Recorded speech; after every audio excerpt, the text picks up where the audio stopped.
नमस्कार दोस्तों, स्वागत है आप सभी का ओपन योर आइज के इस नई वीडियो लेक्चर में। दोस्तों, प्रेजेंट परफेक्ट टेंस का ये मेरा दूसरा वीडियो लेक्चर है। इससे पहले वाले वीडियो लेक्चर में मैंने आपको प्रेजेंट परफेक्ट टेंस के अफर्मेटिव और नेगेटिव सेंटेंस बनाना सिखाए थे, पर आज की इस वीडियो में आप सीखेंगे कि यदि कोई वाक्य प्रेजेंट परफेक्ट टेंस का है और वो इंट्रोगेटिव है तो हम उसको किस प्रकार बनाते हैं। आज की इस वीडियो में मित्रों आप ये सीखेंगे। तो आइए सबसे पहले हम जानते हैं कि इंट्रोगेटिव का मतलब क्या होता है। मैंने पिछले वीडियो में आपको बता रखा है, एक बार पुनः आप सभी को बताना चाहूँगा। देखिए दोस्तों, इंट्रोगेटिव सेंटेंस को हम हिंदी में बोलेंगे प्रश्नवाचक वाक्य। जब किसी वाक्य में, जब किसी सेंटेंस में क्या, क्यों, कब, कैसे, कहाँ से, किस लिए आदि ये प्रश्नवाचक शब्द आ जाते हैं तो मित्रों वो वाक्य, वो सेंटेंस आपका इंट्रोगेटिव सेंटेंस कहलाता है।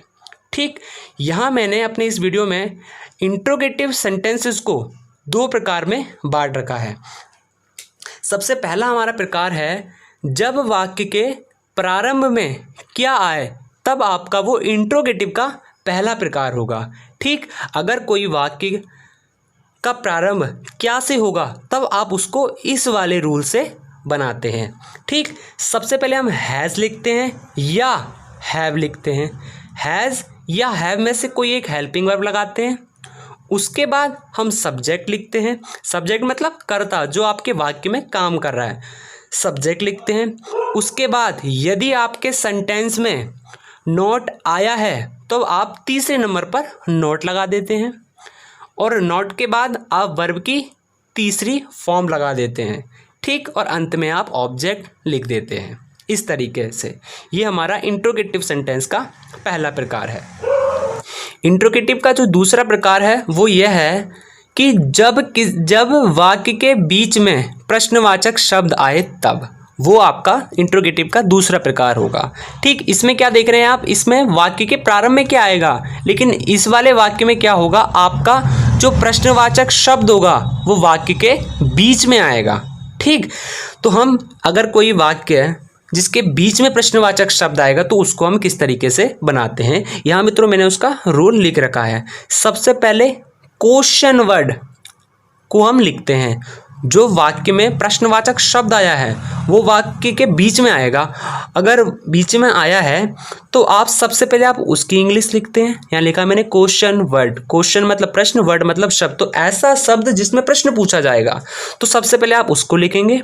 उसके बाद हैज़ या हैव में से कोई एक हेल्पिंग वर्ब लिखेंगे। उसके बाद सब्जेक्ट लिखेंगे। अगर नॉट आया है वाक्य में तो आप नॉट लगा देंगे। नॉट के बाद वर्ब की थर्ड फॉर्म, वी थर्ड का मतलब है वर्ब की तीसरी फॉर्म। ठीक, और अंत में आप ऑब्जेक्ट लिख देते हैं। तो मित्रों ये थे हमारे इंट्रोगेटिव के दो प्रकार। अब आपने दोस्तों देखा होगा यहाँ पर हैज़ और हैव में से कोई एक हेल्पिंग वर्ब लगानी है हमें, तो हम ये भी जान लेते हैं कि कहाँ पर हम हैज़ का यूज़ करते हैं और कहाँ पर हम हैव का यूज़ करते हैं। देखिए दोस्तों, हैज़ का यूज़ कहाँ किया जाता है, आइए हम जानते हैं। यदि दोस्तों आपका सब्जेक्ट, कर्ता, जो वाक्य में काम कर रहा है वो ही होगा या शी होगा, इट होगा या कोई भी नेम होगा या सिंगुलर होगा, तब आप हमेशा हैज़ का यूज़ करते हैं। और यदि आपका सब्जेक्ट जो वाक्य में काम कर रहा है, जो वाक्य में करता है, वो यदि आई होगा, आई मतलब में, वी होगा, हम होगा, यू होगा, दे होगा या प्लूरल होगा, तब आप हमेशा हैव का यूज़ करेंगे। आशा करता हूँ कि आपको ये समझ में आ गया है। तो आइए मित्रों, अब हम इंट्रोगेटिव के पहले प्रकार पर कुछ एग्जाम्पल्स करते हैं जिससे हमें अच्छी से समझ में आएगा। तो आइए दोस्तों एग्जाम्पल्स की शुरुआत करते हैं। आइए मित्रों, अब हम कुछ एग्जाम्पल्स से समझते हैं। हमारा सबसे पहला एग्जाम्पल है, क्या तुमने कभी ताजमहल देखा है। तो आप देख रहे हैं ये वाला वाक्य प्रेजेंट परफेक्ट टेंस का इंट्रोगेटिव सेंटेंस है। इसकी शुरुआत क्या से हो रही है। अगर किसी सेंटेंस की शुरुआत क्या से हो रही है और वो प्रेजेंट परफेक्ट टेंस का वाक्य है तब हम उसको इस वाले रूल के माध्यम से बनाते हैं। ठीक, तो सबसे पहले हम अपने इस रूल को देखते हैं। ये रूल हमें जो बताता है हम बस वही करते जाते हैं वाक्य में और हमारा सेंटेंस कंप्लीट हो जाता है इंग्लिश में। ठीक, आप रूल को देख रहे हैं। सबसे पहले रूल बोल रहा है हैज़ या हैव में से कोई एक चीज़ लगानी है। तो मैंने आपको बताया हैज़ और हैव आपका सब्जेक्ट के अनुसार यूज़ होता है। तो अब आप देख रहे हैं इस वाले वाक्य में सब्जेक्ट कौन है, कर्ता कौन है, तुमने। ये हमारा सब्जेक्ट हो जाएगा तुम। आप ये देखिए करिए कि जो क्रिया है, क्रिया जिसके द्वारा घटित होती है मित्रों उसे ही हम सब्जेक्ट बोलते हैं। तो देखना का काम किसके द्वारा किया जा रहा है, तुमने के द्वारा। अगर आपका सब्जेक्ट तुम होता है तो तुम के साथ हम हैज़ लगाते हैं या हैव लगाते हैं। देखिए दोस्तों, मैंने यहाँ पे लिख रखा है कि यदि आपका सब्जेक्ट यू होगा तब आप हैव हेल्पिंग वर्ब का यूज़ करते हैं। तो हैज़ और हैव में से इन दोनों में से कोई एक चीज़ आएगी क्या, हैव आएगा। ठीक, उसके बाद हम लगाते हैं सब्जेक्ट। सब्जेक्ट क्या है, तुमने को बोलेंगे यू। ठीक, उसके बाद लगाते हैं हम नॉट। तो इस वाले वाक्य में कहीं नॉट नहीं आया है। अगर नॉट आता तो हम नॉट लगाते, अगर नॉट नहीं आया है इसलिए हम नहीं लगाएंगे। तो वर्ब की थर्ड फॉर्म, वर्ब मतलब क्रिया। क्या क्रिया हो रही है, देखने की क्रिया हो रही है। देखने को दोस्तों बोलते हैं सी, ये फर्स्ट फॉर्म होती है। लेकिन हमें लगाना क्या है यहाँ पर, थर्ड फॉर्म। तो सी की फर्स्ट फॉर्म होती है सी और सेकंड फॉर्म होती है सो और थर्ड फॉर्म होती है सीन। तो थर्ड फॉर्म यहाँ पे हमें लगानी है तो आएगी सीन। उसके बाद लगाते हैं हम ऑब्जेक्ट। ऑब्जेक्ट क्या है, ताजमहल। ताजमहल को द ताजमहल।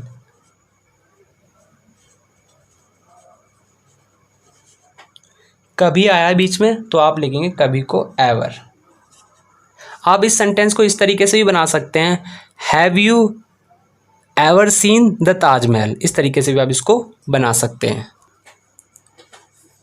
हमारा अगला एग्जाम्पल है, क्या तुमने नया मोबाइल खरीद लिया है। तो सबसे पहले हम हैज़ या हैव में से कोई एक हेल्पिंग वर्ब लगाते हैं। आप देख रहे हैं यहाँ पर जो सब्जेक्ट है तुम के लिए हम लगाते हैं हैव। तो सबसे पहले लगाएंगे हम हैव।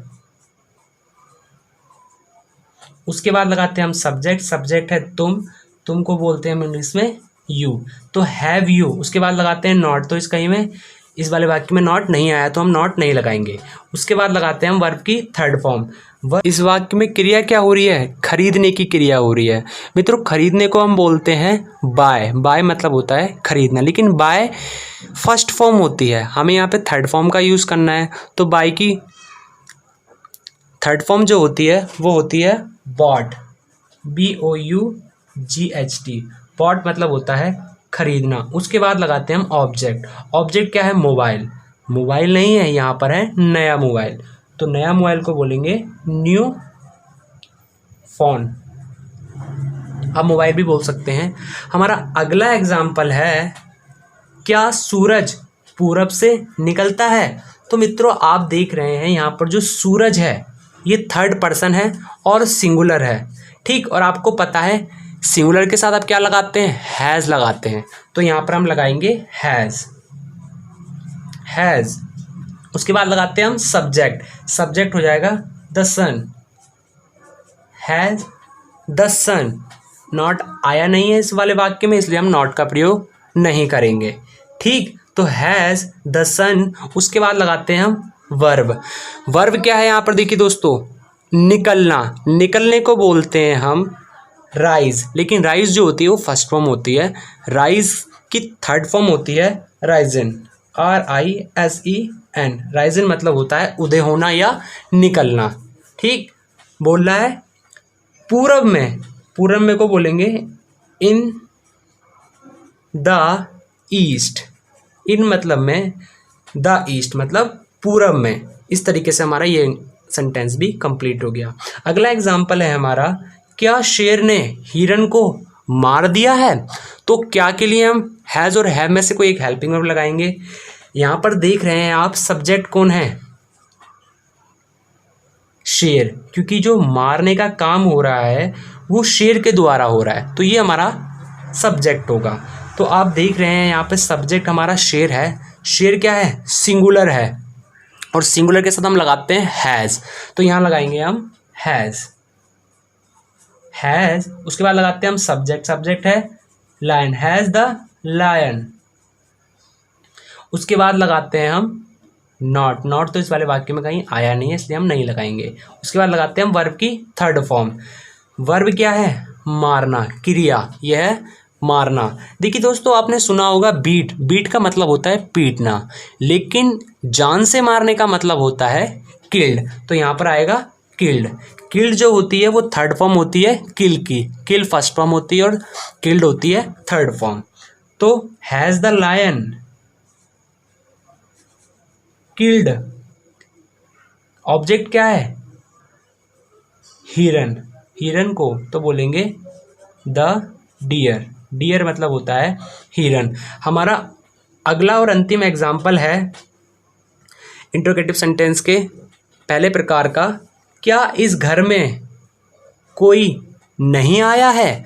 तो क्या, क्या के लिए हम हैज़ और हैव में से कोई एक हेल्पिंग वर्ब लगाएंगे, तो ये हैज़ और हैव अकॉर्डिंग टू सब्जेक्ट लगती है, सब्जेक्ट के अनुसार इसका हम प्रयोग करते हैं। तो देखिए यहाँ पर जो सब्जेक्ट होगा वो कोई नहीं, कोई नहीं, कोई नहीं, तो मित्रों ये हमारा सिंगुलर है। अगर आप थोड़ा सा इसमें गहराई से इसको समझेंगे तो आपको पता चल जाएगा। तो सिंगुलर के संग लगाते हैं हम हैज़, हैज़, कोई नहीं, कोई नहीं को बोलते हैं no one, has no one. अब देखिए इस वाले वाक्य में नॉट आया है इसलिए हम सब्जेक्ट के बाद नॉट का प्रयोग करेंगे, तो हैज़ नो वन नॉट। उसके बाद लगाते हैं हम वर्ब। वर्ब क्या है? आना, आने की फर्स्ट फॉर्म होती है कम, सेकंड फॉर्म होती है केम और थर्ड फॉर्म होती है कम। तो फर्स्ट और थर्ड फॉर्म दोनों सेम होती है। तो has no one not, verb है कम, इस घर में, तो इन मतलब में दिस होम या हाउस जो भी बोल सकते हैं आप, इन दिस हाउस। तो इस तरीके से मित्रों हमारे ये सेंटेंस कंप्लीट हुए। आइए अब हम इंट्रोगेटिव के दूसरे प्रकार पर आधारित कुछ एग्जाम्पल्स करते हैं। दोस्तों यहाँ पर मैंने रूल लिख रखा है, इस रूल के माध्यम से ही ये सारे के सारे सेंटेंस इंग्लिश में कन्वर्ट होंगे। तो दोस्तों सबसे पहला हमारा एग्जाम्पल है, आज तुमने स्कूल में क्या देखा है? तो इस वाले वाक्य में जो क्वेश्चन वर्ड है, प्रश्नवाचक शब्द है, वो है क्या। तो क्या को हिंदी में क्या बोलते हैं हम? व्हाट, मैंने पहले ही लिख दिया है। उसके बाद लगाते हैं हम हैज़ और हैव में से कोई एक हेल्पिंग वर्ब, और ये हेल्पिंग वर्ब सब्जेक्ट के अनुसार लगाई जाती है। इस वाले वाक्य में आपका जो सब्जेक्ट है वो है तुम, तुम के साथ हम लगाते हैं, यहाँ मैंने लिख रखा है, यदि आपका सब्जेक्ट तुम होगा या यू होगा तब हम लगाते हैं हैव, ठीक, तो लगाएंगे हम हैव। तो व्हाट हैव, उसके बाद लगाते हैं हम सब्जेक्ट, सब्जेक्ट है हमारा तुम, तुम को इंग्लिश में बोलते हैं हम यू। उसके बाद लगाते हैं हम नॉट, इस वाले वाक्य में कहीं नॉट नहीं आया तो हम इसलिए नॉट का प्रयोग नहीं करेंगे। उसके बाद लगाते हैं हम वर्ब की थर्ड फॉर्म। तो यहाँ पर वर्ब, वर्ब मतलब क्रिया, क्रिया क्या हो रही है? यहाँ पर हो रही है क्रिया देखने की, देखने को इंग्लिश में बोलते हैं हम सी, एस डबल ही, सी फर्स्ट फॉर्म है, सी की सेकंड फॉर्म होती है सो और थर्ड फॉर्म होती है सीन। तो हमें यहाँ पर थर्ड फॉर्म का प्रयोग करना है इसलिए लगाएंगे हम यहाँ पर सीन। तो व्हाट हैव यू सीन, उसके बाद लगाते हैं ऑब्जेक्ट, ऑब्जेक्ट क्या है?